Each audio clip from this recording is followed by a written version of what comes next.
inonde mon âme. Que ton Saint-Esprit,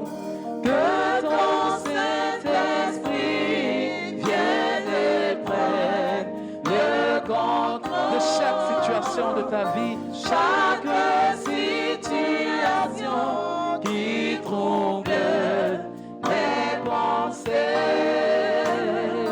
mes soucis, mes fardeaux à tes pieds. Je dépose. Est-ce que tu peux dire que tes vives eaux, inondent mon âme, que ton Saint-Esprit, vienne et prenne le contrôle de chaque situation de ma vie, chaque situation qui trouble mes pensées, mes fardeaux, mes soucis, mes fardeaux à tes pieds. Je appelle le Saint-Esprit, Saint-Esprit, appelle-le encore, Saint-Esprit,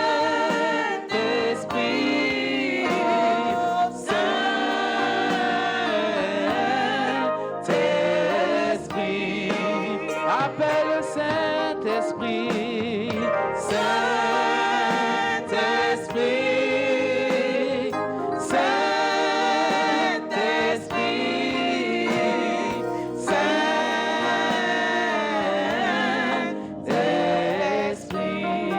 Est-ce que tu peux maintenant élever la voix pour l'adorer?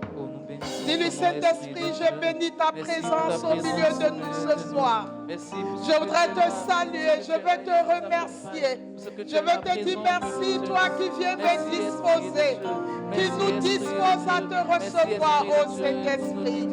Béni sois-tu pour ta fidélité. Merci pour ta présence. Viens nous disposer. Seigneur Esprit Saint, oh, nous saluons vraiment ta présence au milieu de nous. Et nous savons que tu es là au milieu de nous. Viens nous disposer nos cœurs et nos âmes à te recevoir et entendre ta parole. Merci Esprit de Dieu d'être là au milieu de nous. Et dispose-nous à te recevoir, cet esprit. Viens disposer nos cœurs, nos esprits.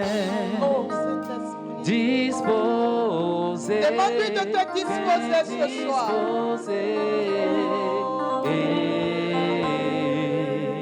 Disposer, viens disposer, Saint-Esprit viens disposer, viens disposer, disposer, viens disposer. Merci Seigneur. Et nous pouvons nous asseoir dans la présence du Seigneur. Je voudrais vous saluer ce soir dans le précieux nom de notre Seigneur Jésus-Christ. Saluer tous nos frères et sœurs qui nous suivent en ligne, tous nos frères et sœurs de la famille Grapha Théos, tous nos frères et sœurs de Divine Amour TV. Nous avons débuté depuis le début de ce carême un cheminement autour du combat spirituel. Un cheminement autour du combat spirituel. Et chaque enseignement du mardi est suivi d'exercices que nous envoyons dans la semaine pour nous permettre justement de combattre. De combattre l'homme fort en nous, de combattre la chair en nous, de combattre chacun des péchés capitaux en nous. Alors, le mardi dernier, nous avons vu que pour que nous puissions entrer de façon victorieuse dans ce combat, être sûr que nous allons remporter la victoire, il nous faut développer à l'intérieur de nous deux dispositions intérieures et spirituelles. On va faire un peu de révision pour ceux qui sont en présentiel. Pour ceux qui sont en ligne, nous sommes en révision.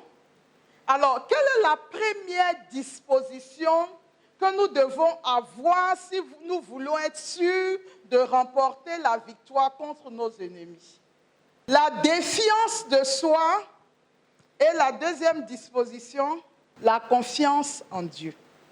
Je voudrais prier pour cette personne qui se trouve en ligne.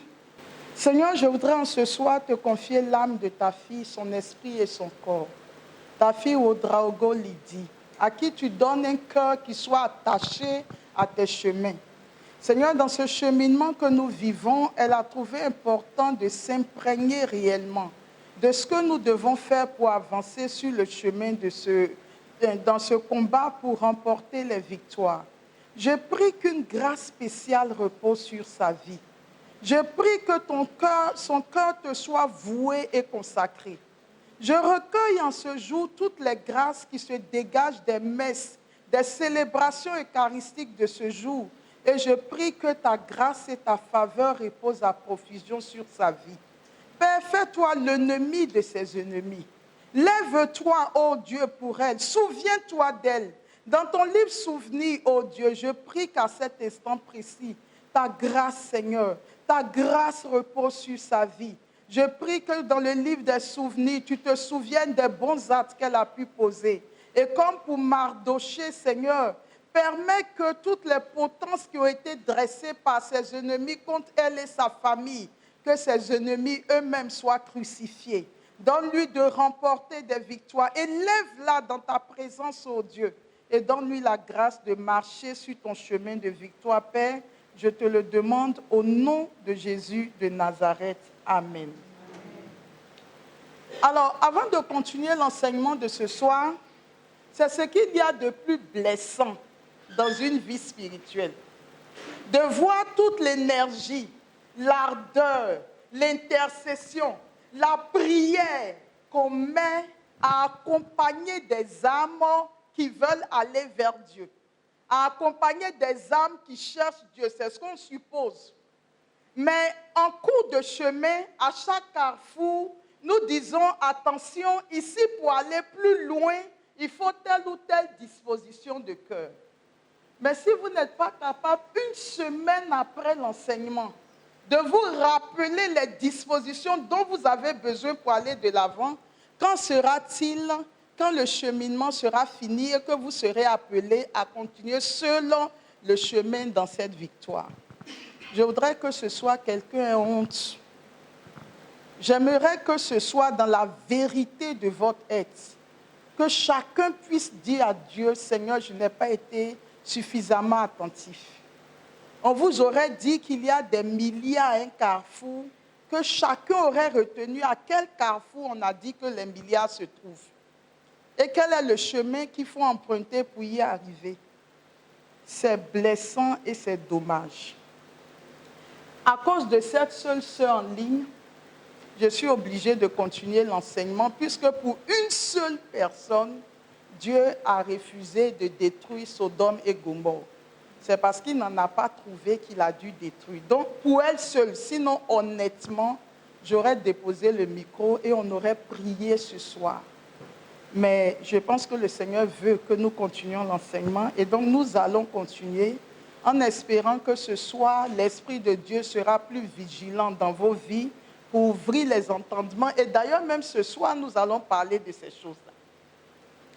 Alors, si la défiance de nous-mêmes et la confiance en Dieu sont nos seules armes dans ce combat spirituel, non seulement nous ne remporterons pas la victoire, mais nous allons nous précipiter dans une infinité de maux.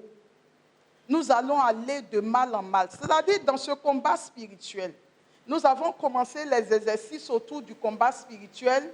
Le premier exercice était contre quel vice? La gourmandise. Le deuxième exercice, la luxure. Le troisième, l'avarice. Et le quatrième, la colère.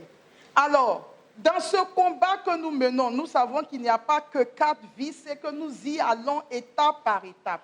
Alors, dans ce combat que nous menons, je le redis ce soir, nous ne pourrons jamais vaincre la gourmandise parce que j'ai dit que dans les péchés capitaux, la gourmandise est un péché fort ou un péché faible. Un péché. J'ai dit que de tous les péchés capitaux, le péché le plus faible, c'est la gourmandise. Et que justement, les saints préconisent qu'il faut commencer par vaincre la gourmandise qui est le plus faible des péchés capitaux. Alors, si on n'est pas capable de vaincre la gourmandise dans notre vie, on ne sera pas capable de vaincre la luxure, ni l'avarice, ni la colère, ni les autres péchés, parce que de tous, c'est le plus faible des péchés. Alors, si nous voulons vaincre même la gourmandise, et je le répète ce soir, en espérant que ce soir définitivement, ça entrera dans nos cœurs et dans nos intelligences, pour vaincre le plus faible des péchés capitaux, il faut commencer par avoir la défiance de soi-même. Et la défiance de soi-même, c'est reconnaître que je ne suis rien, que je ne vaux rien, que je ne peux rien, que je n'ai rien, que je n'ai aucune disposition propre, que ma vie n'a pas les qualités nécessaires et suffisantes pour pouvoir m'aider à vaincre les péchés capitaux. Et on a même pris le temps de chanter la dernière fois pour dire « Seigneur, je ne suis rien ». J'ai même donné mon témoignage. Comment est-ce que j'ai regardé les gens de haut et que le Seigneur a permis que je chute pour que je fasse l'expérience de la défiance de moi-même. Donc, la première disposition, si vous n'êtes pas dans cette attitude intérieure qui dit que « Seigneur, je ne suis rien », il sera impossible de vaincre même le plus faible des péchés capitaux. D'accord? Et on a pris le livre de Michée.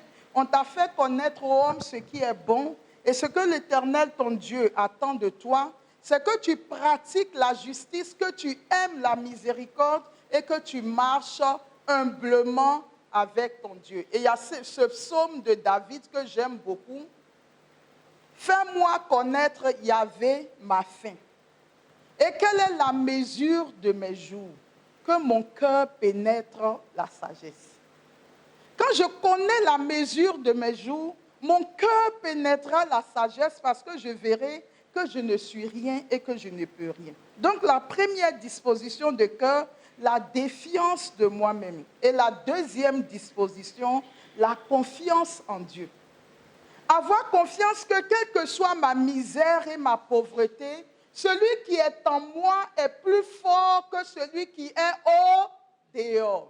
Avoir confiance que quel que soit le nombre de mes ennemis, quelle que soit la vigilance avec laquelle ils m'attaquent, la violence avec laquelle ils m'attaquent, j'ai un Dieu qui est grand, qui est fort, qui est omniscient, omnipotent, omniprésent, qui a avec lui les 9 cœurs d'anges, les séraphins, les chérubins, les trônes, les dominations, les vertus, les puissances, les principautés, les archanges et les anges. Donc nous avons tous ceux-là qui sont avec nous. En plus d'eux, nous avons toute la communauté des saints qui nous ont précédés dans les cieux. Et ces saints-là, quand ils étaient sur la terre, le diable avait peur d'eux. Or, aujourd'hui, tous ceux-là sont avec nous dans le combat. Donc ne pas avoir peur. Celui qui est en nous est plus fort que celui qui est au dehors. Mais Lorenzo Scupoli dit, même si vous avez la défiance de vous-même, même si vous avez aussi la confiance en Dieu, il y a un troisième élément que vous devez avoir. J'espère qu'on va le retenir ce soir parce que c'est encore plus compliqué que la défiance de soi-même et la confiance en Dieu. Et moi-même, quand je vais parler de ça, j'ai peur parce que je me dis, si le minimum, on n'a pas pu retenir, qu'en sera-t-il de l'exercice de nos facultés? Donc, la troisième attitude pour remporter les victoires, c'est ce qu'on appelle l'exercice de nos facultés. Et je vais expliquer de quoi il s'agit. En parlant d'exercice de nos facultés, c'est quoi nos facultés? D'abord, l'être humain doit apprendre à se connaître. D'accord? Si on ne se connaît pas, on ne pourra pas remporter des victoires sur les péchés capitaux ni sur le diable. Parce que le diable nous connaît. Il sait de quoi nous sommes faits. Donc, il sait comment est-ce qu'il peut nous manipuler pour nous mettre dans un péché capital ou un vice. Mais nous-mêmes, en tout cas moi, c'est depuis que j'ai commencé à étudier certains grands théologiens de l'Église que j'ai appris en fait comment l'homme est constitué et comment le diable fonctionne avec les humains. Mais un être humain normal, qui se lève simplement le matin, qui fait sa prière, qui court au travail, qui mange à midi, qui fait un peu de sieste, qui retravaille et qui prend la route pour venir le soir, qui s'occupe de ses enfants, qui arrange sa cuisine, qui balaie, qui fait le lit et la lessive, un être humain normal n'est pas capable de savoir qui il est véritablement. Si tu n'as pas pris le temps de t'arrêter, de pousser les études, de réfléchir, de lire les livres des grands saints, tu ne sauras jamais intérieurement de quoi tu es constitué.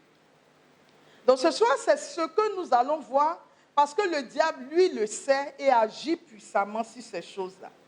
Alors, Saint Paul nous dit en 1 Thessaloniciens 5, le verset 23, 1 Thessaloniciens 5, le verset 23, que tout votre être, quelqu'un a entendu votre être? Que tout votre être, et il va décrire quels sont les éléments qui apparaissent dans cet être. Il dit l'esprit, l'âme et le corps soient conservés irrépréhensibles lors de l'avènement de notre Seigneur Jésus-Christ. Donc, par la bouche de Saint Paul, chacun de nous apprend que nous qui sommes assis là, moi qui suis en train de vous parler et que vous écoutez, à l'intérieur de chacun de nous, il y a 3 parties. D'accord? Quelqu'un a pu retenir les 3 parties?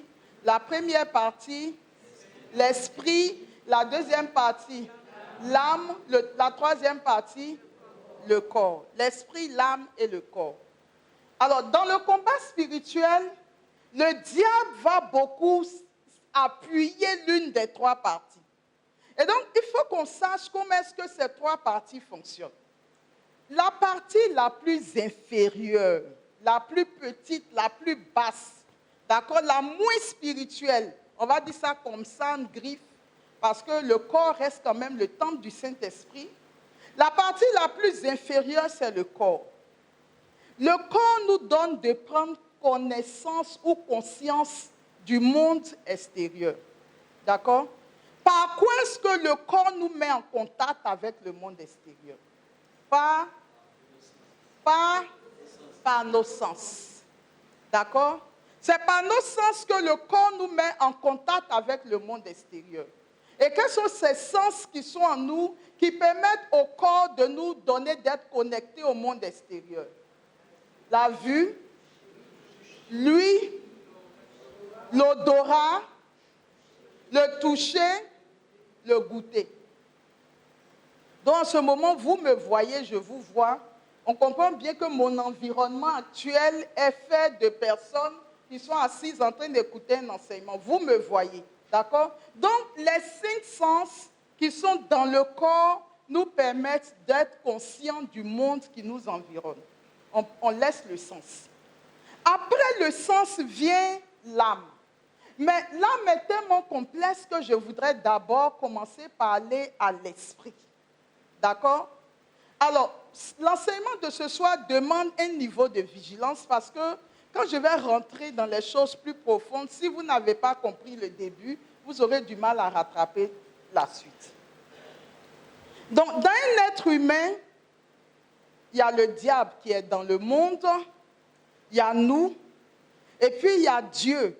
D'accord? Alors, qu'est-ce qui se passe dans l'être humain? L'esprit de l'homme, au commencement, c'est l'esprit de l'homme qui est en contact avec qui? L'esprit de Dieu. Donc, avant le péché originel, quand Dieu voulait s'adresser à un être humain, l'esprit de Dieu venait dans l'homme et il s'adressait à l'esprit de l'homme. C'est-à-dire l'esprit de Dieu communique avec l'esprit de l'homme. Il dit à l'esprit de l'homme, voici la volonté de Dieu sur ta vie.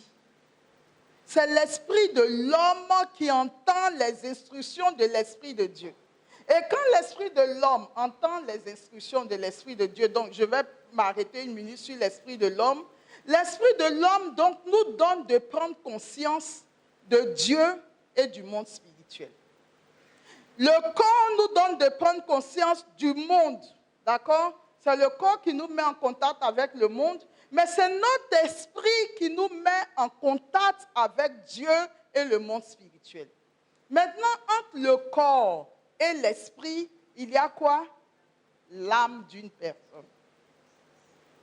Et tout le problème se situe là, au niveau de l'âme. Pourquoi?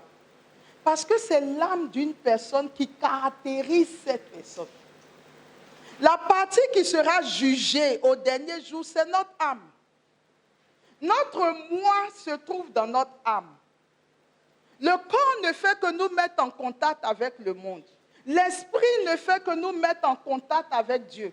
Mais c'est notre âme qui définit notre individualité. Ce qui fait que je suis différente de Karine, que je suis différente de Justine, se situe au niveau de notre âme. Parce que nos 5 sens qui sont sur notre corps nous permettent de voir les mêmes choses. Si l'Esprit de Dieu veut parler, il parle à nos esprits. On n'agit pas, on n'influence pas l'Esprit de Dieu. Mais ce qui fait que je veux, je ne veux pas, ça me plaît, ça ne me plaît pas, je comprends, je ne comprends pas, etc., c'est notre âme. D'accord? Donc tout le problème de la vie spirituelle se trouve au niveau de notre âme. Alors, dans l'âme, il y a 3 parties. Notre âme comprend 3 parties. C'est un peu technique, mais c'est pour nous permettre d'aboutir à l'enseignement de tout à l'heure. Notre âme comprend 3 parties. Il y a une première partie qui est la partie la plus inférieure de notre âme. On l'appelle la partie végétative. La partie la plus inférieure de notre âme s'appelle la partie végétative. Qu'est-ce que cette partie fait? Vous savez qu'une personne humaine qui est là, où je suis en train de faire les gestes, je parle. Mais si mon âme quitte mon corps tout de suite, tout mon corps ne peut plus fonctionner. Donc c'est l'âme qui donne la puissance au corps pour agir. D'accord? La puissance où on est en train de gesticuler, où nos organes fonctionnent, et tout ça là, c'est l'âme qui détient cette puissance et qui la donne au corps pour que le corps puisse vivre. Le jour où l'âme décide de se retirer, le corps est raide. Donc vous comprenez que la puissance vient de l'âme. Mais cette partie végétative de l'âme, qu'est-ce qu'elle fait? C'est elle qui fait que quand un homme va avec une femme, c'est cette partie de l'âme qui donne de la puissance aux organes génitaux des hommes et des femmes. C'est cette partie de l'âme qui va faire qu'un spermatozoïde qui est libéré peut continuer son chemin jusqu'à aller féconder une ovule. C'est la partie végétative de l'âme qui donne des pulsions pour qu'un enfant qui a commencé à naître puisse grandir. C'est la partie végétative qui fait que nous pouvons manger. Quand nous mangeons, on peut mastiquer, que les enzymes commencent à se mettre en fonction, tout ça pour nous nourrir. Cette partie végétative, les plantes l'ont également, parce que les plantes ont une âme. D'accord? Vous savez que les plantes ont une âme. C'est pour ça que quand tu es mauvais, tu peux toucher à une plante et puis la plante peut mourir. Ou bien il y a des gens, quand ils parlent aux plantes, en demandant aux plantes, essaient de guérir telle ou telle chose, les plantes obéissent. Donc les plantes ont une âme. Les animaux ont une âme et les hommes ont une âme. Donc la partie végétative là, les plantes l'ont, les animaux l'ont, les hommes l'ont. D'accord? Elle, son rôle, c'est essentiellement de communiquer la vie au corps. Voilà son travail.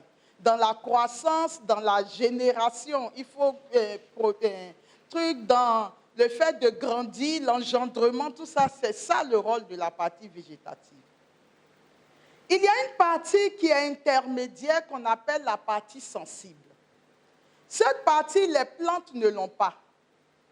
Mais les hommes et les animaux l'ont.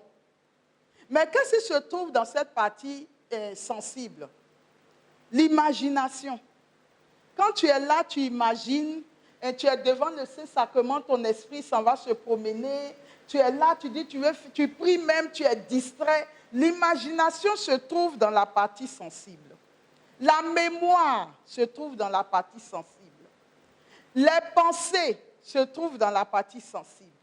Les passions se trouvent dans la partie sensible. Et aujourd'hui, j'ai besoin d'une bonne bière bien frappée parce qu'il fait chaud. Toutes nos passions sont dans la partie sensible. Donc, On l'appelle partie sensible de l'âme parce que c'est la partie de nous qui est dans l'émotion. Je sens pas, j'ai envie d'eux, je n'ai pas envie d'eux. Tous les sentiments, tout ce qu'on peut imaginer, notre mémoire, tout se trouve dans cette partie sensible de l'âme. Ça passe? Ça passe? Je vois mon fils, je vois qu'il réfléchit beaucoup et ça me plaît. Il se pose beaucoup de questions, il cherche à comprendre.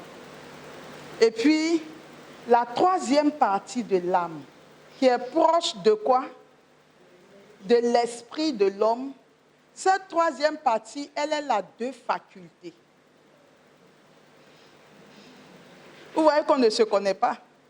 On pense qu'on se promène comme ça, mais quand on fait quelque chose, on ne sait pas quelle est la partie qui est en train d'agir, tout ça. La troisième partie de l'âme qui est proche de l'esprit de l'homme, elle a deux facultés et c'est là que tout se joue. L'intelligence et la volonté. L'intelligence et la volonté sont dans la partie supérieure de l'âme. Donc vous comprenez que si le corps est là, l'âme est au milieu, quelle est la partie de l'âme qui est collée au corps? La partie végétative. La partie végétative de l'âme est collée au corps. D'accord? Maintenant, il y a une partie au milieu qui est quelle partie? Sensible. Et cette partie sensible, les animaux l'ont et les hommes l'ont. Vous voyez qu'au départ, on était trois. Les plantes, les animaux et l'homme. Dans la partie sensible, les animaux ne sont les plantes ne sont plus là, ce sont les animaux et les hommes. Maintenant, la partie supérieure qu'on appelle la partie raisonnable. Là-bas, les animaux ne sont pas là-bas, les plantes ne sont pas là-bas, il n'y a que les humains. Vous comprenez pourquoi c'est l'homme qui sera appelé en jugement devant Dieu. Et là-bas se trouve son intelligence et sa volonté. Alors, pour comprendre l'enseignement de ce soir, il faut savoir que, comme je l'ai dit, au début, quand le Seigneur nous a créés, l'Esprit de Dieu parlait à quoi? À l'Esprit de l'homme. Et l'Esprit de l'homme faisait quoi? Donnait l'information à qui? L'Esprit de l'homme va donner l'information à qui? Qui est collé à l'Esprit de l'homme? À son âme. Mais quelle partie de son âme? La partie? Il y a tellement... Cette partie supérieure s'appelle comment? La partie raisonnable. D'accord? Alors donc, quelques personnes peuvent-elles venir devant pour que nous schématisons ce que je suis en train d'expliquer. Donc, il nous faut le corps. Quelqu'un vient pour être le corps. Voici le corps. D'accord? Ensuite, la partie végétative de l'âme ici. Très bien. La partie sensitive ou sensible de l'âme. J'ai besoin de quelqu'un. Non, ici, au milieu. Et la partie raisonnable de l'âme, quelqu'un. Ça aussi, on va vous demander pardon pour vous expliquer la Bible. Ça, c'est la partie raisonnable. Maintenant, j'ai besoin de quelqu'un pour être l'esprit de l'homme. Tu n'es pas l'âme, tu es l'esprit. Donc, mets-toi quelque part ici. Voilà. Et puis, donc, voilà. Pour une fois que je vais jouer à Dieu. Ou vous voulez jouer à l'esprit de Dieu. Alors, donc, l'esprit de Dieu veut dire à l'homme. Tout ça, là, c'est l'homme. C'est la même personne qui est là. Donc, l'esprit de Dieu veut dire à cette personne qui est là, je veux que tu quittes telle mauvaise relation. Non, on ne va pas aller dans les mauvaises relations. Je veux que tu te consacres à moi. D'accord? Donc, l'Esprit Saint vient et par sa fonction, il vient, il parle à l'esprit de l'homme. Je veux que tu te consacres à moi. Qu'est-ce que l'esprit de l'homme va faire? elle va s'approcher de la partie raisonnable de l'âme et elle va dire, Dieu veut. Dis fort pour qu'elle... Et nous, on entend. Donc, l'esprit de l'homme dit à l'âme que Dieu veut que tu te consacres à lui. Mais au niveau de la partie raisonnable, il y a l'intelligence et la volonté. On est d'accord? Il y a l'intelligence et la volonté. Donc, qu'est-ce que l'intelligence qui en elle va faire? On est ensemble? Qu'est-ce que l'intelligence va faire? L'intelligence commence à raisonner. Est-ce qu'il faut vraiment que je me consacre au Seigneur? Est-ce que c'est... Donc, je ne vais plus faire tout ce que les autres font. On ne va pas aller en boîte, on ne va pas aller en temps. Mais comme l'intelligence de l'homme est proche des choses de Dieu, puisque c'est la partie supérieure, cette intelligence sait que ce que Dieu dit est meilleur à ce que le monde propose. Donc l'intelligence parle à la volonté. Que je viens de recevoir une information de l'esprit, comme quoi Dieu veut qu'on se consacre à lui. Mais moi, je pense que c'est une bonne décision. Donc l'intelligence parle à la volonté. Et donc, la volonté doit décider si elle veut se consacrer ou pas. Donc, vous voyez que toutes les décisions de nos vies se trouvent ici. Tout le monde suit. C'est ici que, est-ce qu'en ligne, on voit mon schéma? D'accord? Toutes les décisions qu'un être humain peut prendre concernant son salut ou sa damnation éternelle se trouvent à ce niveau. Donc la volonté a écouté l'intelligence, la volonté dit, moi aussi je suis d'accord. Les deux là sont frères, mais un peut s'opposer à l'autre. Mais en général, quand l'intelligence a bien raisonné, la volonté regarde, elle accepte. Donc la volonté dit, oui, je veux me consacrer au Seigneur. Le problème, c'est qu'ici, il y a le siège des passions, il y a l'imagination, il y a la mémoire, il y a les pensées. Donc, la partie raisonnable va donner l'information à la partie sensible. Vas-y. Pourquoi vous avez peur de parler fort? Non. Non, pas à moi. Non, elle veut. La volonté acceptée. Donc, la volonté dit, je veux qu'on se consacre à Dieu. C'est exactement ce qu'elle a fait. Maintenant, quand ça arrive chez elle, si elle avait regardé ses amis qui gazaient avant, qui sont allés dans les boîtes de nuit, ils ont eu à faire les shows, les trucs comme ça, sa mémoire a enregistré tout ça. Dans sa mémoire, va dire, ah, mais je me souviens du show qu'on a fait à Grand Bérébi, le poisson braisé qu'on a mangé. Yeah. Et ce gars qui me cherchait là, donc si je dois me consacrer à Dieu, donc tout ça, je dois laisser alors. Vous voyez tout le gros travail qui se fait dans la partie sensible. On vient de te donner des ordres que tu dois exécuter, mais la mémoire va rentrer en activité. Tu vois même ce monsieur qui est en train de te faire la cour, il a l'argent, tout ça là, est-ce que tu vas laisser pour te consacrer à Dieu? Et puis je vois la bergère, elle s'est consacrée à Dieu, elle n'a même pas de voiture, elle marche. Et puis la mémoire, l'imagination vont dire que donc c'est comme ça, toi tu as devenu. Une femme choco comme toi, tu es toujours bien mise. Donc tout ce que la mémoire a accumulé, la mémoire va faire sortir. Et puis maintenant, l'imagination commence à travailler. Tu t'imagines la femme d'un grand type, d'une grosse cylindrée, et puis comme ça, tu vas aller te consacrer au Seigneur. C'est là où maintenant les passions se réveillent. D'ailleurs, même si je chutais, cette affaire de consécration-là, ça va s'arrêter comme ça. Vous comprenez? Ici, il y a un gros travail qui se fait. Mais dans l'âme d'une personne, là où le diable agit le plus, vous pensez que c'est où? C'est ici. C'est ici. C'est-à-dire, comme le diable est esprit et que Dieu est esprit, quand la partie supérieure, quand l'esprit de l'homme parle à la partie raisonnable, tout ça, le diable entend.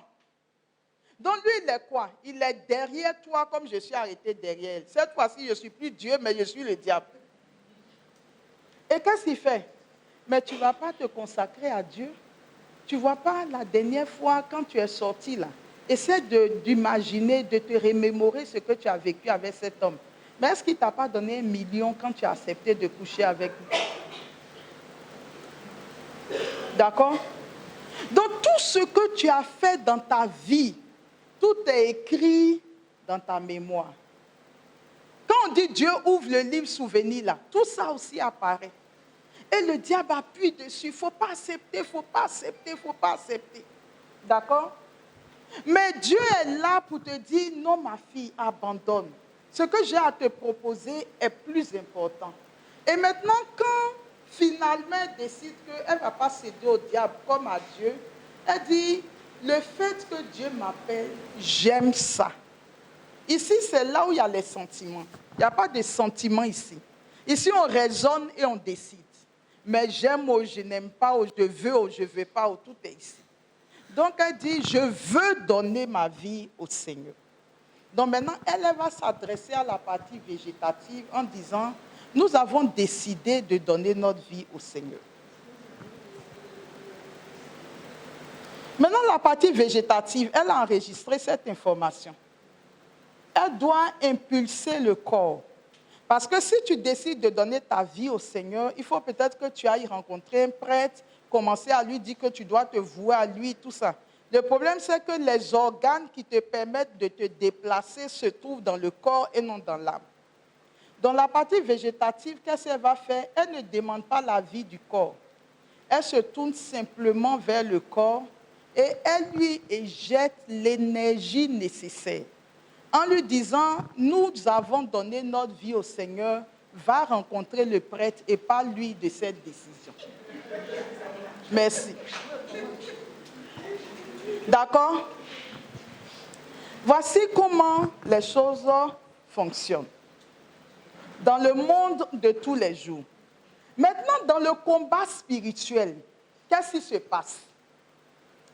Le diable sait qu'il peut facilement nous avoir s'il appuie sur quelle partie de notre âme?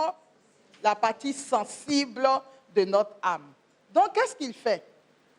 Il fait en sorte que notre âme enregistre beaucoup de vilaines choses qui vont nous empêcher de chasser le vice en nous. Et c'est là où je veux m'arrêter. Tout ce que vous faites dans votre vie, tout ce que nous faisons dans notre vie est enregistré dans notre mémoire. Tu ne peux pas te cacher devant Dieu. C'est pour ça que le psalmiste dit que je me lève ou que je m'assieds, que je me couche. Seigneur, tu le sais. Donc, quel que soit l'acte que nous posons dans notre vie, c'est enregistré dans notre mémoire. La deuxième chose, quand vous êtes là, et puis vous prenez vos portables, et vous passez sur les Facebook, les pages des gens, on lit, telle personne est à Paris. Yeah. Ma chérie, tu es sapée et puis tu mets un cœur. L'autre fait rip, j'ai perdu telle personne, tu commentes. Tu es sur Facebook, tu fais telle chose. Tu es sur TikTok, tu fais telle... Ça dit, tout ce que tu fais dans ta vie est imprimé dans ta mémoire. Alors, ça, je l'ai déjà enseigné ici. Si tu as une vie orientée vers l'extérieur et que tu fais des choses, ta mémoire prend. Tu fais des choses, ta mémoire prend. Tu fais des choses, ta mémoire prend. Qu'est-ce qui va se passer? Quand tu n'es plus en train d'envoyer des choses à ta mémoire, comme c'est une bibliothèque qui a beaucoup de choses à l'intérieur, au moment maintenant où tu veux prier, ta mémoire va te restituer, soit en songe, soit en imagination, tout ce que tu lui as donné. D'accord? Donc, les saints disent, et c'est là où je reviens dans le combat spirituel, ils disent, il y a deux choses qui vont faire, même si nous avons la défiance de nous-mêmes et la confiance en Dieu, il y a deux choses qui vont faire au niveau de l'intelligence qu'on ne remportera jamais la victoire. La première chose, c'est l'ignorance. Je vais expliquer de quoi il parle. C'est l'ignorance. Si C'est le Seigneur qui dit dans le livre d'Osée, mon peuple périt faute de... Mon peuple périt faute de... Si vous êtes une personne qui, dans votre vie, veut remporter les victoires dans le combat spirituel et que vous ne travaillez pas à nourrir votre intelligence des choses qui peuvent lui donner la force et que vous êtes en train de vous distraire en permanence, vous nourrissez votre mémoire, vous nourrissez votre imagination, mais l'intelligence dépérit. L'intelligence dépérit. Or, nous venons de voir que la partie où le diable agit le plus, c'est dans la partie sensible. Et vous êtes en train de nourrir cette partie sensible. Mais l'intelligence n'est pas enseignée. L'intelligence n'est pas nourrie. Elle est tellement dans l'ignorance que votre intelligence est devenue... vous qui nous suivez en ligne, là, est-ce que vous connaissez Flekke Flekke? Flekke Flekke, comment on peut dire ça? Fragile, amorphe. Vous êtes au courant de tout ce qui se passe dans le monde. Telle famille a fait ça. Est-ce que vous avez appris que tel joueur, là, voici son truc? Vous êtes au courant de tout, sauf de l'essentiel. Donc, votre vie de tous les jours n'est pas marquée par le fait que je vais travailler à donner de la connaissance à mon intelligence. De telle sorte que quand une situation vient, mon intelligence a les informations pour réfléchir et pouvoir dire « ça je veux, ça je ne veux pas ». D'accord? Mais quand l'intelligence est trop faible, qu'est-ce qui se passe? Le diable nourrit la mémoire. Il nourrit la mémoire et il va vous pousser à nourrir la mémoire. Et à votre avis, pourquoi est-ce que vous pensez que toutes les compagnies de téléphonie mettent les heures gratuites? Pourquoi est-ce qu'on vous donne des datas, des débits pour téléphoner? Pourquoi est-ce qu'aujourd'hui, avant, pour regarder un truc pornographique, tu devais te cacher pour aller payer une revue? Pourquoi est-ce que vous pensez qu'aujourd'hui, toutes ces choses sont sur nos téléphones, qu'un enfant même peut prendre pour les regarder? Pourquoi est-ce que vous pensez qu'on vous dit de telle heure à telle heure, vous pouvez communiquer gratuitement? Le diable, c'est-à-dire, il ne peut rien faire qui nous arrange. Donc, qu'est-ce qu'il fait? Il dit, mais permettez-leur d'avoir un instrument qui peut les distraire au maximum. Et puis, faites en sorte qu'ils passent leur temps à parler, qui s'intéressent à la vie des autres, qui soient des gens portés vers l'extérieur. Vous trouvez normal que moi, je sois en France et puis que je suis en train de manger un shawarma aux Champs-Élysées et que je vous fasse une photo pour dire la bergère en style Champs-Élysées. Et puis, tous mes enfants commentent, oh yes, bergère, oh yes. Ça là, ça nous envoie où? Ça nous envoie où? Vous êtes distrait par le fait que je suis aux Champs-Élysées en train de manger shawarma. Et puis, non, notre bergère même quoi. Elle est aux Champs-Élysées.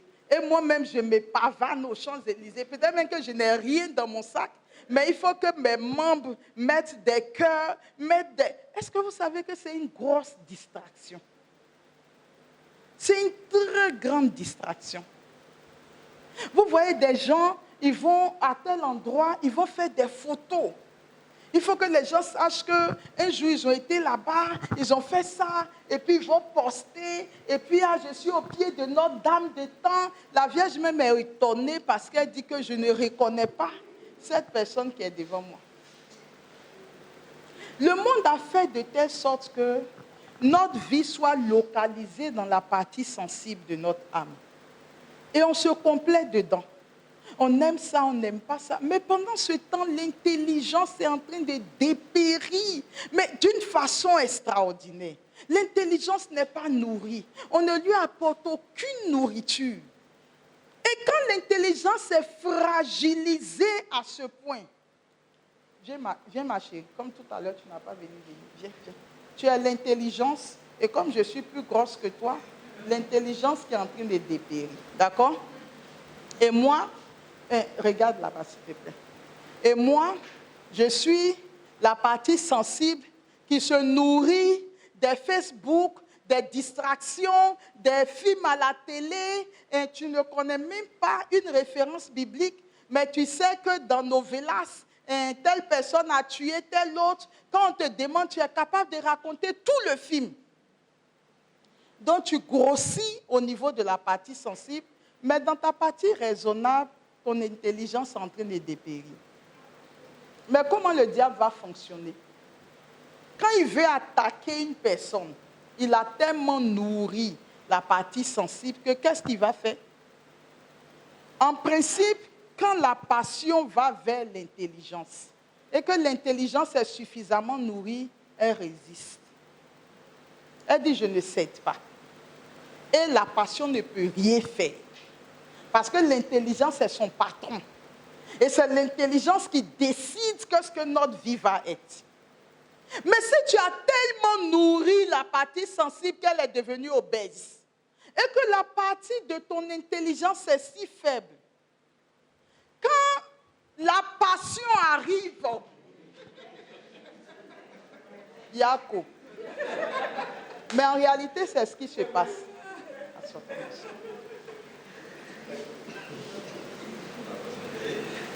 Ma fille, viens.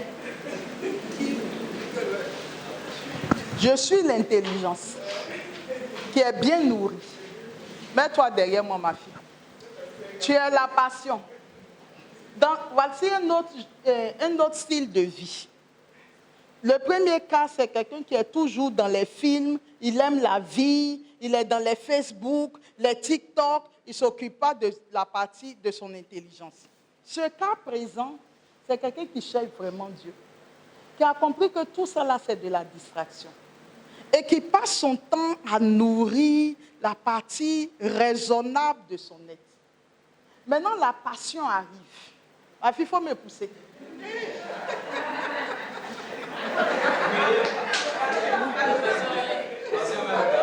Mais est-ce que vous savez que c'est réellement ce qui se passe dans le monde spirituel?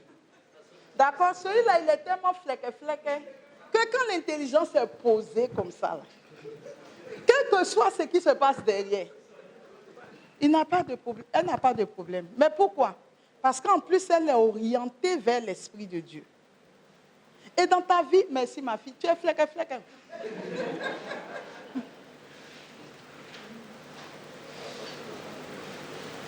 Alors, les saints disent, une des choses qu'il va faire, que nous ne remporterons pas les victoires dans les combats contre les vices, c'est si notre intelligence est dans l'ignorance. Si notre intelligence est dans l'ignorance, nous ne pouvons pas remporter, même si nous avons la défiance de nous-mêmes, même si nous avons la confiance en Dieu, il nous faut exercer nos facultés. Donc l'intelligence doit sortir de l'ignorance. Comment est-ce que l'intelligence peut faire pour sortir de l'ignorance? Avant d'y arriver, d'aller dans les remèdes, je voudrais nous dire deux choses.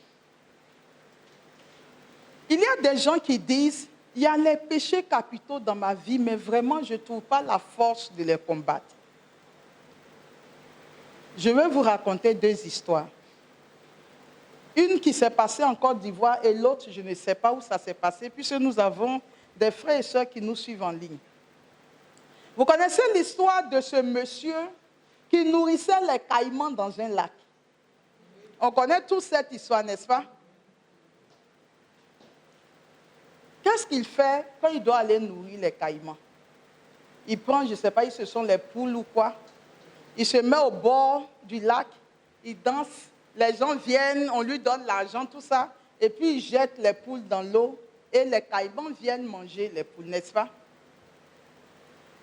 C'est ce que nous faisons avec les vices qui sont dans nos vies, tant qu'on ne s'engage pas à aller les détruire. On se met devant nos vices. On dit, toi, un jour, je vais te détruire. Et puis, parce qu'on refuse de les combattre jusqu'à les terrasser, on leur jette de temps en temps de la nourriture qui continue à les nourrir. Quand on n'attaque pas un vice jusqu'à extermination, dans la vie spirituelle, celui qui ne combat pas recule.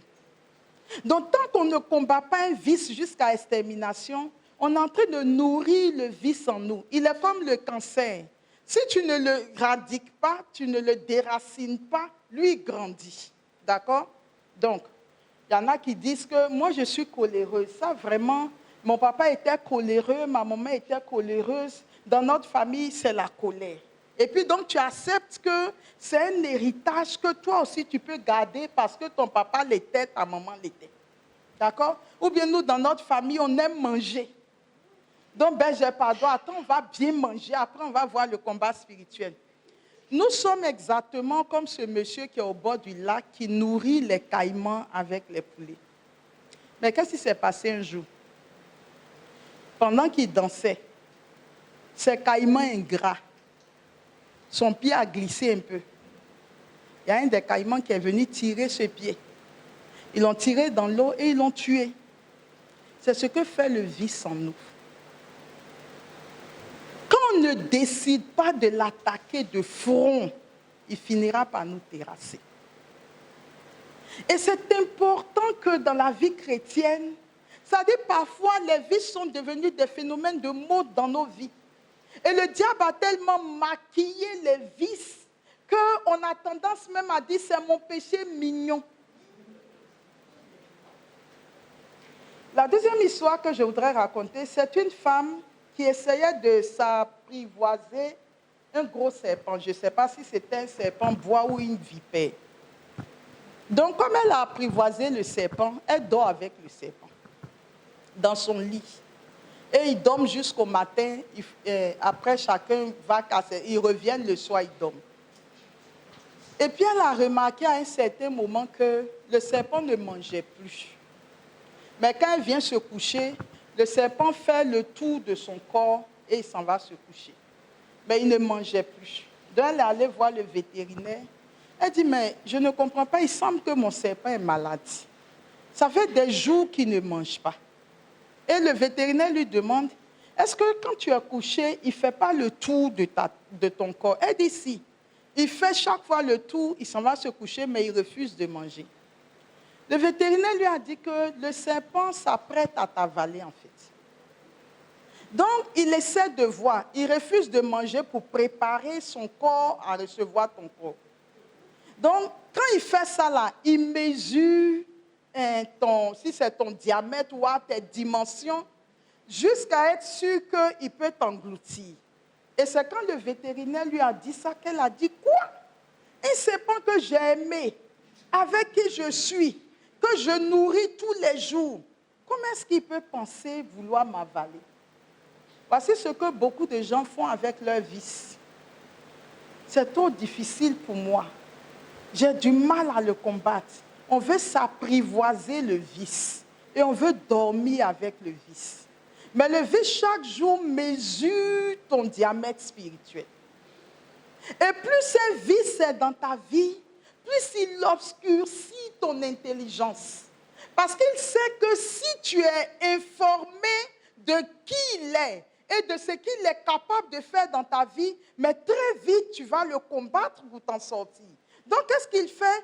Tout le temps qu'il est avec toi, chaque jour, il t'apporte une dose d'obscurité. Une dose d'obscurité. De telle sorte qu'à un moment donné, tu ne réalises plus que ton intelligence est totalement obscurcie et tu raisonnes. Tu raisonnes en disant, mais est-ce que Dieu au ciel, mais vous savez que Dieu pardonne tous les péchés, et puis est-ce que c'est moi seul qui pêche? Et puis bon, un jour je vais me convertir, et en fait, il t'attire de plus en plus dans les profondeurs de l'enfer, et lui, il est à l'aise. Donc, chers frères et sœurs, si vous ne combattez pas les vices, vous allez vous rendre compte que vous aurez du mal à comprendre les réalités spirituelles. Moi qui suis tout le temps en train d'étudier, en train de me former, mais je peux vous dire que il y a des enseignements. J'ai essayé de comprendre, il y a 3 ans, ce n'est pas du tout passé. 3 ans plus tard, je vois que c'est comme si mon intelligence est éclairée tout d'un coup. Et c'est maintenant que l'enseignement peut rentrer. Donc nous avons des niveaux d'obscurité, j'ai failli dire d'obscurité. Il Il y a des niveaux d'obscurité de l'intelligence dans nos vies en lien avec la présence des vices. Personne ne peut découvrir un vice dans sa vie et dire oui, mais bon, écoutez, on va y aller. Bon, comment on va faire ça? Mais ben, j'ai rencontré une de mes filles le dimanche. Ça m'a amusé, mais j'ai aimé ça. Elle m'a dit, je regrette tellement d'avoir commencé à suivre tes enseignements. J'ai dit, pourquoi? Elle dit, mais parce que quand tu écoutes, tu vois que tu n'es nulle part. Qu'on se demande même s'il faut répondre notre baptême. Mais il vaut mieux le savoir et travailler à cela que ne pas le savoir. Parce que que tu le saches ou que tu ne le saches pas, au jugement, tu seras jugé selon les règles de la parole de Dieu. D'accord? Donc les saints disent, il faut nourrir l'intelligence. Et qu'est-ce qu'ils nous conseillent pour nourrir l'intelligence? Ils nous ont donné l'exemple de Salomon. Salomon qui était le roi le plus sage de la terre. Mais à un moment donné, dans le livre d'Ecclésiaste, Salomon a dit, Ecclésiaste 2:10, rien de ce que mes yeux convoitaient, je ne l'ai refusé à mon âme. Je n'ai privé mon cœur d'aucune joie. C'est-à-dire que quand il a envie, il y va. Il dit, je me suis réjoui de tous mes travaux. Et ce fut ma part pour tant de labeur. Donc Salomon qui avait cette grande sagesse de Dieu, Salomon dit, mais en tout cas, dans ma vie, j'ai joui de ma vie. Et qu'est-ce qui va se passer à la fin de la vie de Salomon? Salomon va épouser des femmes étrangères. Il va se mettre à adorer de faux dieux. Il va construire des temples pour chacune de ses femmes. Salomon est tombé dans l'idolâtrie. Mais le péché d'idolâtrie de Salomon est plus grave que nos péchés. Parce que lui, Dieu lui a fait la grâce de la sagesse. D'accord? Donc, on peut bien commencer. On peut bien commencer et parce qu'on refuse de combattre les différents vices que Dieu découvre dans nos vies, tomber plus bas que ceux qui avaient mal commencé. C'est pour ça que Saint Paul dit, Galates insensés. Il dit, qui vous a ensorcelé? Qui vous a dit de commencer dans l'esprit et de finir dans la chair? Et puis, vous le savez peut-être comme moi, des grandes communautés comme la communauté, par exemple, des frères Saint-Jean. Quand vous allez à cette communauté, vous voyez bien que ce sont des gens bien spirituels. Mais leurs fondateurs, qu'est-ce qu'ils sont devenus? Ils ont bien commencé, mais à la fin, ils sont tombés dans des scandales pas possibles. Des scandales sexuels. Si encore ce n'était que parce qu'ils couchaient avec les femmes. Mais ils ont fini par convaincre leurs victimes qu'en fait, Jésus avait des rapports sexuels avec la Vierge Marie. Vous voyez jusqu'où le diable peut partir? Obscurcit totalement l'intelligence de quelqu'un. Si le grand Salomon qui avait une intelligence, une sagesse, il a pu obscurcir son intelligence, qu'est-ce qu'il en sera de nous autres? Et c'est la raison pour laquelle, quand nous marchons dans la présence du Seigneur, ne pensez pas que Berger exagère. Ne pensez pas qu'elle ne comprend pas ce qu'on vit. Elle a laissé son travail, elle n'est pas mariée, il faut qu'elle comprenne. Ne vous dites pas ça. Quelle que soit la réalité de votre vie, il y a un combat à mener. Et il y a une victoire à remporter. Donc, ils ont dit quels sont les moyens que nous pouvons avoir pour acquérir la lumière de l'intelligence. Ils disent il faut que nous fassions beaucoup l'oraison. Alors, sur la plateforme Graphatheos, quelques personnes m'ont dit qu'elles ne connaissent pas ce que c'est que l'oraison. Et j'ai décidé le mardi prochain de faire un enseignement sur l'oraison. Donc, ils disent qu'il faut pratiquer l'oraison et demander à Dieu dans la prière de nous aider à le connaître vraiment. La deuxième chose qu'ils nous conseillent, ils disent de se nourrir dans notre vie de tout ce qui peut donner de la lumière à notre intelligence. Or, nous savons que la première chose qui donne de la lumière à notre intelligence, c'est la parole de Dieu.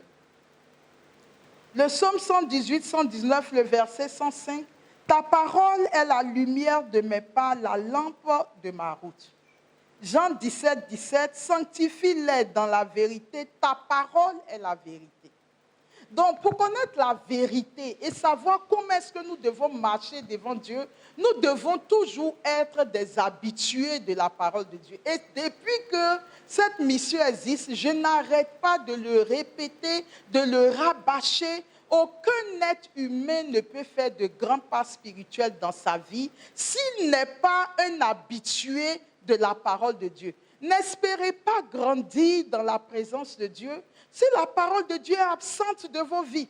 Même si vous avez des songes, des visions, même si on vous voit et on dit vous avez une onction, je peux vous donner un seul critère de discernement. Si vous ne lisez pas la Bible, tout ce que vous êtes en train d'avoir comme vision, songe, onction, c'est faux. C'est une distraction de l'ennemi. Il vous donne l'impression que vous êtes spirituel et que Dieu vous donne des songes. Quand vous dites des choses, ça se révèle être vrai. Et puis, il vous dit que, mais tu vois, tu es très spirituel. Tu vois que quand tu donnes des prophéties, ça se réalise. Quand tu donnes des paroles de connaissance, les gens guérissent. Et il va t'installer dans un confort dans lequel tu ne lis jamais la parole de Dieu ou que tu l'utilises en passant. Il va t'installer dans un confort où tu penses que tu es spirituel. Mais la vraie spiritualité, c'est lorsque le Saint-Esprit vous pousse dans la parole. Voici un critère, quand l'Esprit de Dieu vous pousse à lire la parole. Parce que vous aurez la vérité en vous. Vous aurez l'intelligence pour comprendre les Écritures. Il vous donnera un esprit de révélation. Et pendant que vous êtes en train de lire la parole, c'est comme si vous donnez à manger à votre intelligence, puisque l'intelligence aura maintenant les éléments nécessaires pour pouvoir dire oui, je veux ça, non, je ne veux pas ça. Et en plus, Jésus est la parole. Mon fils, n'est-ce pas? Le prologue de Jean. Jean 1:1. Au commencement était la parole, et la parole était avec Dieu, et la parole était Dieu.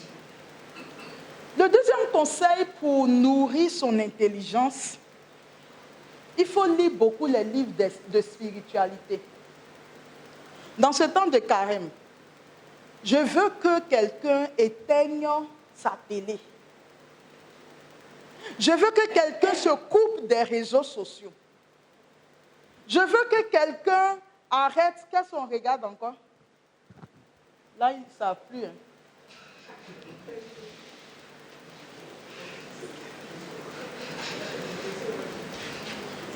Qu'on sorte des réseaux. Et puis, qu'est-ce qu'on fait? On lit la Bible. Quand on finit de lire la Bible, on va prendre un livre de saints et on lit. C'est important de lire les livres des saints. Si la parole de Dieu est le centre de notre vie spirituelle, vous ne pouvez pas grandir dans la vie spirituelle en vous contentant uniquement de la parole de Dieu. Je vais vous dire pourquoi. Saint Paul dit dans l'Épître aux Galates, ceux qui sont dans l'impureté n'hériteront pas du royaume des cieux, n'est-ce pas? La masturbation, est-ce que c'est de Dieu ou pas? Ce sont des actes d'impureté pour lesquels nous allons tout droit en enfer. Maintenant, est-ce que Saint Paul a expliqué dans la Bible comment on fait quand on est dans la masturbation, comment on fait pour en sortir? Il n'a pas expliqué. Donc vous avez des gens qui sont dedans, de tout leur être, ils veulent sortir. Mais ils ne savent pas comment s'y prendre pour s'en sortir. Et comme l'Esprit de Dieu est toujours à l'œuvre dans le monde, parmi les saints, vous allez trouver des gens qui eux aussi étaient dans la masturbation. Et qui ont compris comme vous que Saint Paul dit ils n'iront pas au paradis. Qui ont lutté et qui sont sortis de la masturbation. Et ceux-là, dans leurs écrits, ils vous diront, si vous vous masturbez, voici 1, ce que vous pouvez faire, 2, ce qu'il faut faire, 3, ce qu'il faut faire, 4, ce qu'il faut faire, 5, ce qu'il faut faire. Et vous voyez que depuis que nous avons commencé le combat spirituel, je donne toujours les remèdes. Et je vous dis, Saint Augustin a dit 1, il faut faire ça. Saint Ambroise a dit 1, il faut faire ça. Saint Bonaventure a dit de 2, il faut faire ça. Saint Jean de la Croix a dit 3, il faut faire ça. Sainte Thérèse d'Avila. Donc, nos parents dans la foi, qui ont été des hommes comme nous, qui ont vécu les mêmes combats que nous, sont passés par ces expériences et nous disent, si vous avez ces mêmes expériences que nous, voici les chemins par lesquels il faut passer. Chers frères et sœurs, si vous ne lisez pas les livres de spiritualité, votre intelligence ne peut pas être nourrie. Elle sera en permanence dans l'obscurité. Donc, il faut décréter que moi, par exemple, dans le mois de janvier, je vais lire l'imitation de Jésus-Christ. Moi, je vais lire le voyage du pèlerin russe. Moi, je vais lire un chapitre du catéchisme de l'Église catholique. Moi, je vais lire un chapitre de la doctrine sociale de l'Église. Moi, je vais lire les confessions de Saint-Augustin. C'est-à-dire, vous lisez la Bible, vous lisez les livres des saints, vous lisez les apostèmes des pères de l'Église, mais vous devenez des personnes solides. Je parle à quelqu'un ou à des gens qui ont sommeil?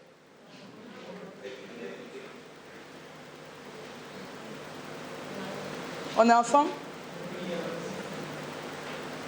Donc, si vous avez la défiance de vous, mais Seigneur, je ne suis rien. Vous avez la confiance en Dieu, Seigneur, je sais que tu peux tout. Mais que vous êtes toujours sur Facebook, vous êtes en train de regarder Novelas. Côte d'Ivoire contre, on a joué la finale contre qui? Nigeria. Comment, là, je la main, comment on fait ça? Coup de marteau, bon, bon, bon. Quelque chose. Les choses comme, continuez comme ça. Allez, Issa ou bien quoi là? Ah, d'accord. Pendant que tes amis, toi, tu dormais. Jalousie et quelque chose comme ça. Continuez comme ça. Continuez, hein. Continuez. Ah, si, ils sont même arrivés à faire un chant comme le Djoula pris là. Quelle que soit la décision que tu prends, il y a conséquence ou bien il y a quelque chose comme ça. J'ai dit, Ivoirien, vous êtes forts, quoi. Jusqu'à ils sont rentrés dans le chant des Marocains.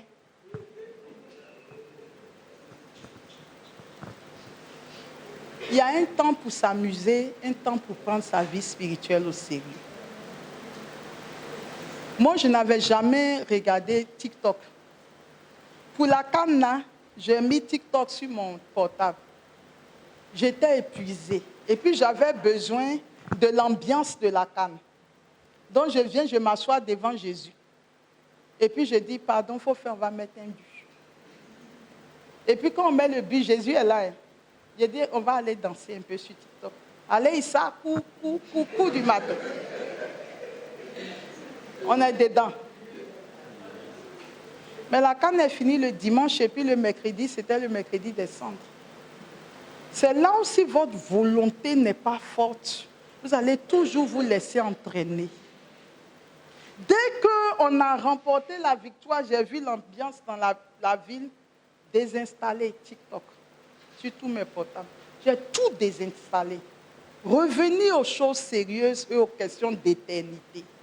Mais il y a des gens, ils veulent être en permanence dans la joie. Ils n'aiment pas tout ce qui fait souffrir. Ils n'aiment pas ce qui donne du travail. Ils n'aiment pas ce qui est difficile.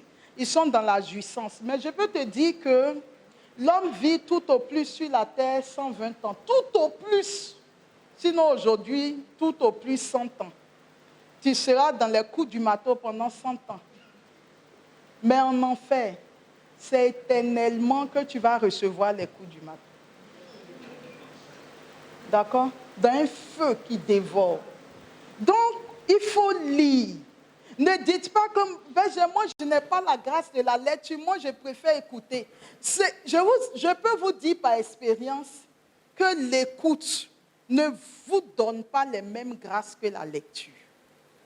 L'avantage de la lecture, vous pouvez vous arrêter, vous pouvez souligner, vous pouvez reméditer, vous pouvez retranscrire. Et c'est comme ça que vous vous forgez l'être intérieur.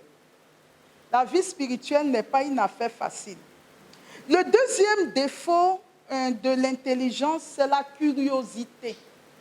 Autant il faut éviter d'être ignorant, autant il faut éviter d'être curieux. Et je vais vous dire jusqu'où ça va. Saint Jean de la Croix dit, c'est mon saint patron. que quand vous êtes assis dans une salle et puis quelqu'un rentre, même nous qui donnons des enseignements, quand quelqu'un rentre, quelqu'un sort, l'auditoire est perturbé et on est obligé de dire revenons à l'enseignement. Saint Jean de la Croix dit, ne vous occupez même pas de qui rentre, qui sort. Ne vous occupez pas de ce que l'autre a porté, de ce que l'autre fait. Restez concentrés sur ce qui est le plus important pour vous. Je disais dernièrement que les évêques, je ne sais pas s'ils ont bien discerné en me nommant aux médias, mais je ne regarde pas la télé. Le seul moment où j'écoute la radio, c'est quand je suis en voiture. Je n'écoute pas la radio. Je ne vais pas sur les réseaux sociaux. Parfois, mon service de communication met des choses là-bas. On pense que c'est moi. Et quand les gens me voient en ville, ah ben j'ai répondu la dernière fois à ce que tu as mis, tu as vu, non? Moi, mais il ne sait pas de quoi on parle. Donc, quand il me pose question, je suis obligée de dire que non, ce n'est pas moi-même, c'est mon service de communication. Restez. C'est-à-dire, il faut avoir l'esprit pur, les pensées pures, le cœur pur. Ne chargez pas vos vies de ce qui ne vous intéresse pas. Qu'est-ce que tu veux faire avec ce qui se passe dans la vie de l'autre? La plupart de mes enfants, ça c'est un péché, mais c'est un péché qui est fait sciemment. Je ne connais pas la maison de la plupart de mes enfants. Tout ce qui me paraît important, c'est quand je suis devant Jésus Eucharistie. Et puis je dis, Seigneur, je te les confie. Moi, ça là, c'est plus important pour moi qu'aller savoir où chacun habite, qu'il va m'inviter à manger. Ça m'ennuie. Heureusement même que vous ne le faites pas. Mais si un jour j'apprends qu'il y a quelqu'un qui a un problème, mais j'ai trouvé la maison. Restez connectés sur l'essentiel. On va venir te donner des conseils humains. Non, tu sais, en tant que la première responsable, il faut que tu connaisses chez tes enfants. C'est comme si tu es proche d'eux. Dieu sait que je suis proche de vous plus que vous-même, vous ne le savez. Puisque tous les jours que Dieu fait, vous êtes dans mes prières. Et maintenant, si je vais chez vous, je bois les champagnes glacés, les trucs comme ça, je viens, je suis saoulée, je ne peux pas prier pour vous. C'est là on va dire que Belge est proche de nous. Prenez-moi comme ça. Je prie pour vous. Évitez les curiosités inutiles. Ne demandez pas à quelqu'un, on dit quoi? Qu'est-ce qui se passe? Est-ce que tu es au courant? C'est-à-dire, ça surcharge ta mémoire. Ça va jouer sur ton imagination. Quand tu iras prier, tu vas voir Drogba en train de danser coup du marteau. Alors que ton enfant a un problème spirituel, il faut que tu demandes à Dieu de le guérir. Donc les saints disent, si vous voulez que votre intelligence soit forte, il faut éviter le péché d'ignorance et il faut éviter quoi encore? La curiosité. Enfin, j'atterris. La volonté, parce que j'ai dit on parle des facultés. Et ce soir, il y a deux facultés qui m'intéressent particulièrement. La première, c'est laquelle? J'espère que mardi prochain, vous allez pouvoir me répondre comme ça. Vous vous souvenez de ce passage de la Bible où Jésus dit, ils sont assis, ils font comme si la parole de Dieu les intéresse. Et puis quand ils sortent de là, il y a les soucis de ce monde viennent enlever, il y en a, les distractions viennent enlever. C'est ce qui s'est passé ce soir. Pour moi même, et tous mes enfants même savent qu'il faut la défiance et la confiance.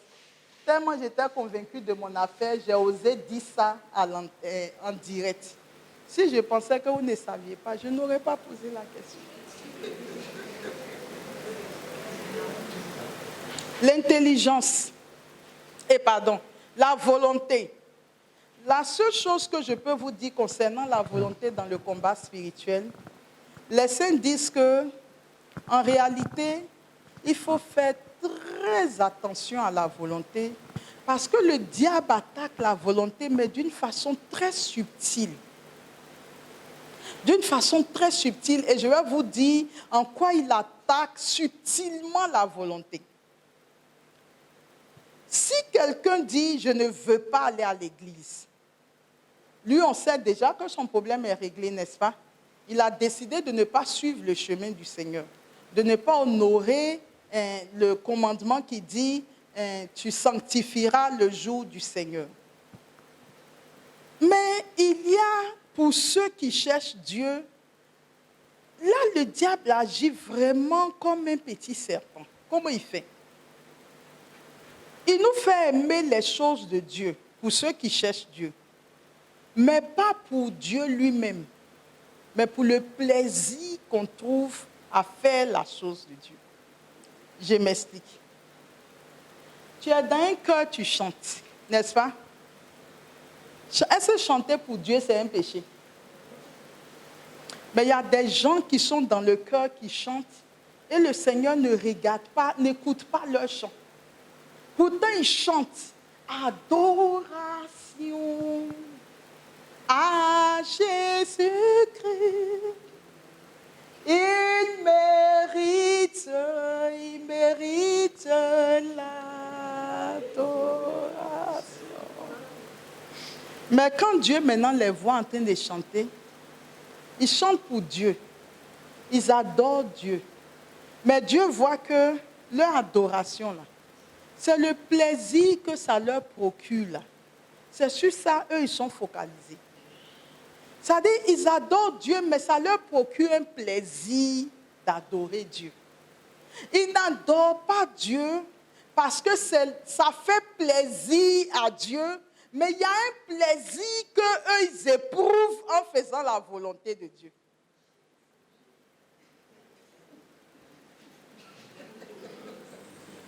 C'est compliqué. Vous allez mieux comprendre.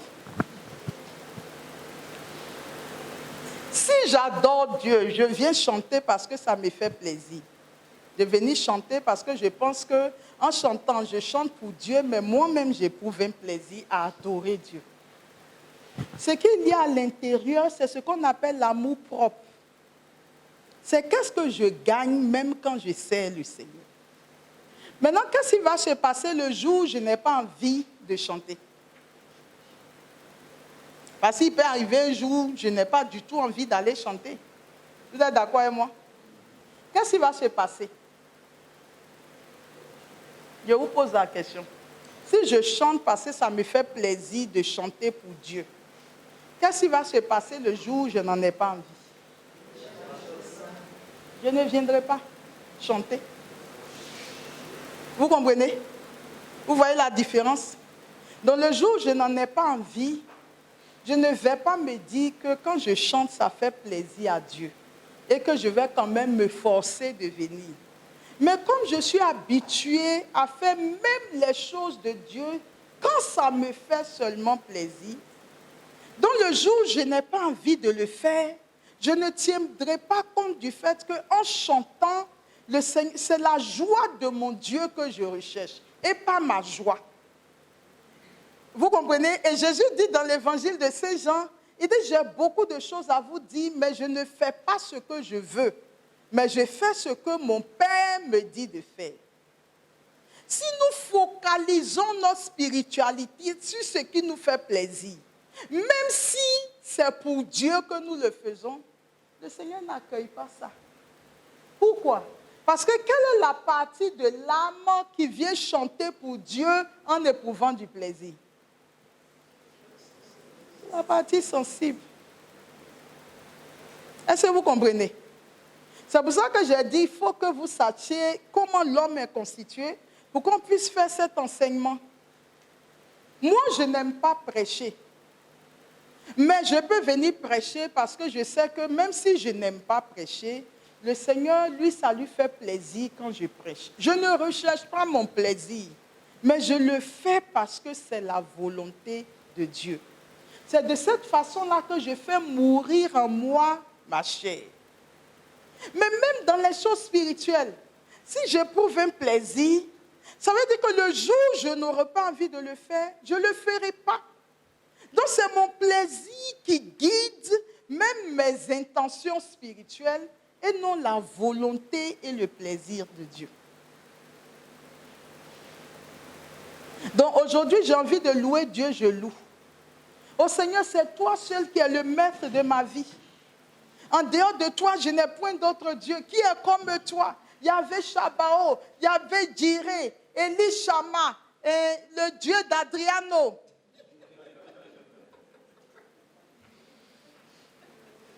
Demain, je n'ai pas envie de louer Dieu. C'est quoi? On ne peut pas se reposer. Et puis, je ne le loue pas.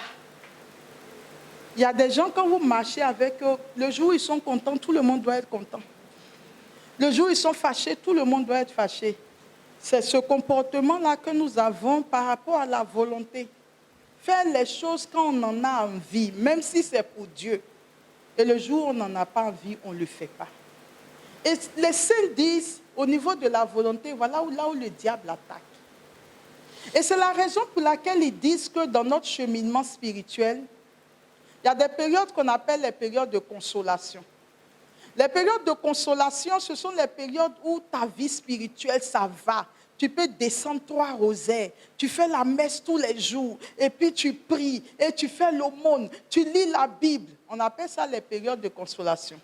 Et les moines disent, quand tu es dans cette période-là, tous les efforts que tu fais, Dieu ne compte pas ça. Vous m'entendez?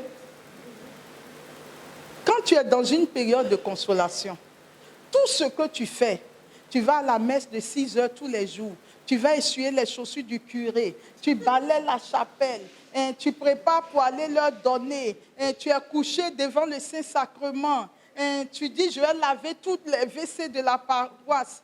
Tant que c'est une période de consolation, Dieu ne comptabilise pas ça. Pourquoi? Parce qu'en fait, c'est Dieu qui te porte.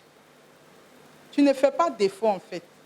La grâce de Dieu te porte. Donc tout ce que tu fais là, le Seigneur ne comptabilise pas ça comme venant de toi, de ta partie raisonnable. Et puis il y a ce qu'on appelle les périodes de sécheresse. Là, Dieu se retire. D'accord? C'est comme un père qui porte son enfant, il fait une distance avec l'enfant, et puis après il dépose l'enfant, et puis il quitte là. Donc c'est maintenant que l'enfant doit marcher. La distance que le père a fait ici, en venant là, et puis l'enfant est dans ses bras, l'enfant a peut-être avancé, mais l'enfant n'a rien fait. C'est son père qui a fait. Maintenant, quand son père le dépose par terre, c'est la période de sécheresse. C'est ça? Sécheresse. D'accord? Maintenant, là, l'enfant, son papa n'est pas là. Mais il doit faire un pas. Hein? Il veut tomber. Parfois, il va tomber. Mais il faut qu'il se relève. Il va faire un deuxième pas. Mais ces pas qu'il est en train de faire en titubant, ce sont ces pas-là qui vont lui apprendre à marcher plus tard. Tant que son père le porte, il n'est pas en train d'apprendre à marcher. Il apprend à marcher quand on le dépose. Donc, c'est le jour où tu n'as pas envie de prier, que tu pries. C'est ce jour-là que tu grandis spirituellement. Le jour où tu n'as pas envie d'aller à la messe, c'est que tu y vas. Parce que tu ne fais pas ce que tu veux, mais tu le fais pour faire plaisir au Seigneur. C'est ce jour-là que tu grandis. Donc vous avez compris, au niveau de la volonté, tant que vous trouvez votre joie dedans, vous n'êtes pas en train de faire la volonté de Dieu. Mais c'est quand je n'ai pas envie de faire et que je le fais. D'accord? Je le fais par amour pour le Seigneur. Je le fais pour que Dieu soit heureux. Un peu comme Jésus qui va à la croix et qui le fait pour son Père. Voici ce qui nous fait grandir. Je pense que ce soir, il est exactement l'heure. C'est ça que je voulais partager. Retenez ce gros serpent. Comme nous tous, on a peur des serpents. Peut-être que ça peut nous mettre en mouvement. Que si tu n'es pas en train de combattre les vices dans ta vie, ils sont en train de t'entourer. En fait, ils ne nous aiment pas du tout. Il y a une bête féroce en nous, mais qui veut nous tirer dans les enfers. Malheureusement, la bête est en nous. Il faut lutter. Il faut combattre. Il faut se combattre soi-même. Il faut s'attaquer soi-même. Il faut se réprimander soi-même. Il faut s'imposer des disciplines soi-même. Et ça ne peut ni être le prêtre, ni ton berger, ni moi-même, ni qui que ce soit qui peut faire ce travail en toi, si ce n'est toi dans la présence de ton Dieu. Donc je prie que ce soir, le Seigneur nous accorde sa grâce et qu'il nous aide à triompher de nos ennemis par la défiance de nous-mêmes, par la confiance en Dieu et par l'exercice de nos facultés. Amen.